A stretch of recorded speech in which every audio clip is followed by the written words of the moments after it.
Dok, dok, apakah semua pasien gagal ginjal yang kena anemia itu harus minum suplemen zat besi ya, dok? Nggak harus sih. Ayo dibahas ya, menarik nih.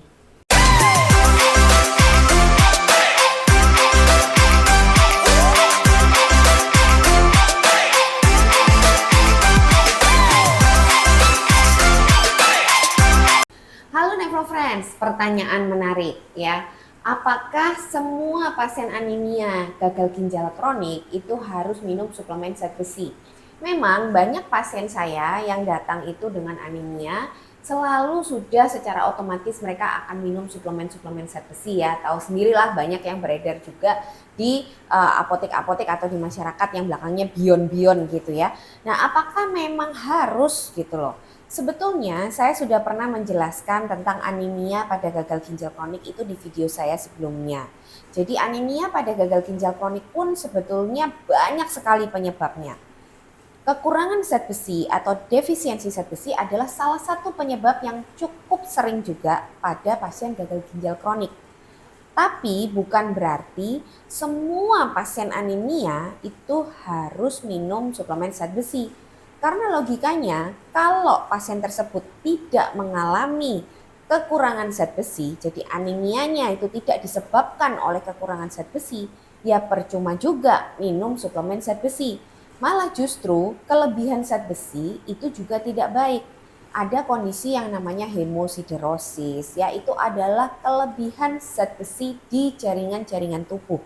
Dan kelebihan zat besi di jaringan tubuh itu akan memicu keradangan atau inflamasi di organ-organ tubuh juga, dan akhirnya justru merusak jaringan atau organ tubuh tersebut. Jadi, Nephrofriends juga harus lihat dulu penyebabnya apa. Anemianya tidak semua itu langsung minum suplemen zat besi. Nah, sekarang gimana caranya memastikan apakah anemia tersebut memang disebabkan karena kekurangan zat besi atau tidak? Anemia sebenarnya itu juga bisa disebabkan oleh penyebab-penyebab yang tidak cuma satu penyebab. Misalnya, ada kekurangan zat besi yang juga dikombinasi dengan penyebab lain, itu juga bisa. Tapi pada prinsipnya untuk memastikan apakah anemia ini disebabkan oleh kekurangan zat besi atau tidak, Nephrofriends harus periksa status besi. Biasanya ada 3 pemeriksaan yang kita anjurkan. Itu semua pemeriksaan diambil dari darah ya, yaitu pemeriksaan serum iron atau SI ya. Itu menunjukkan jumlah iron atau zat besi yang beredar di darah, serum iron. Lalu yang kedua adalah pemeriksaan TIBC. TIBC itu adalah suatu protein yang berfungsi sebagai transporter. Jadi si zat besi di dalam darah itu tidak bisa jalan atau tidak bisa diedarkan atau bersirkulasi sendirian. Dia ada kendaraannya. Nah, kendaraan atau transporternya ini namanya protein TIBC. Itu TIBC ini nanti dari hasil serum iron dan TIBC ini kita akan mendapatkan suatu rasio yang menunjukkan namanya saturasi transferin. Jadi saturasi itu artinya berapa persen sebetulnya zat besi yang beredar di darah dan nantinya dia bisa disirkulasikan ke tempat-tempat pembentukan sel darah merah atau dia nanti sebagian akan disimpan ke dalam jaringan yang disimpan itu nanti dalam bentuk ferritin namanya. Jadi kita butuh 3 pemeriksaan, SI, TIBC, dan ferritin, di mana SI dan TIBC nanti hasil rasionya itu akan bentuknya dalam bentuk persen, yaitu saturasi transferin. Dari hasil pemeriksaan saturasi transferin dan ferritin tadi, kita bisa menyimpulkan nanti ada kondisi yang disebut defisiensi atau kekurangan besi absolut. Nah, itu kriterianya adalah kalau pasien gagal ginjalnya ini belum menjalani cuci darah, yang dikatakan defisiensi besi absolut itu bila saturasi transferinnya kurang dari 20% dan atau ferritinnya kurang dari 100. Sedangkan untuk pasien yang sudah menjalani cuci darah itu sedikit berbeda. Dikatakan defisiensi besi absolut jika saturasi transferinnya kurang dari 20% dan ferritinnya kurang dari 200.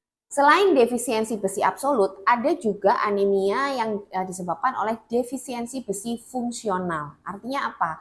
Jadi defisiensi besi fungsional itu jumlah zat besi di aliran darah atau sirkulasi itu berkurang, tapi sebenarnya di penyimpanannya dia cukup. Nah, kenapa bisa terjadi? Karena ada kondisi-kondisi yang menyebabkan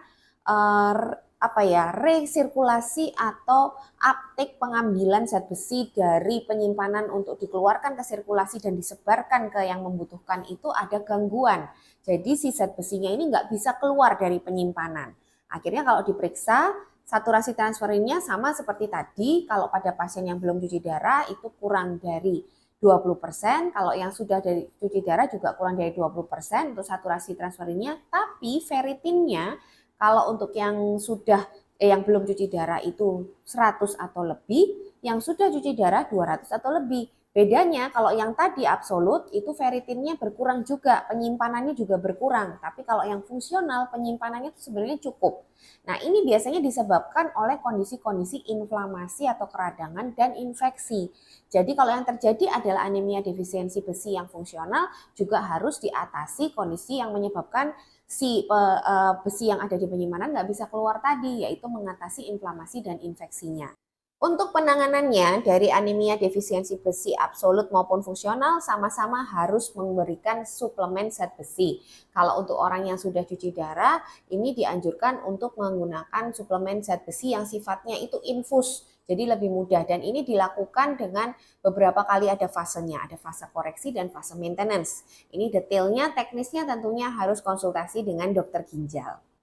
Jadi gitu ya Friends, semoga jelas. Intinya kalau ada anemia dan Friends menderita gagal ginjal kronik, jangan diobati langsung dengan suplemen zat besi. Harus dipastikan dulu sebabnya dan konsultasikan dengan dokter ginjalmu.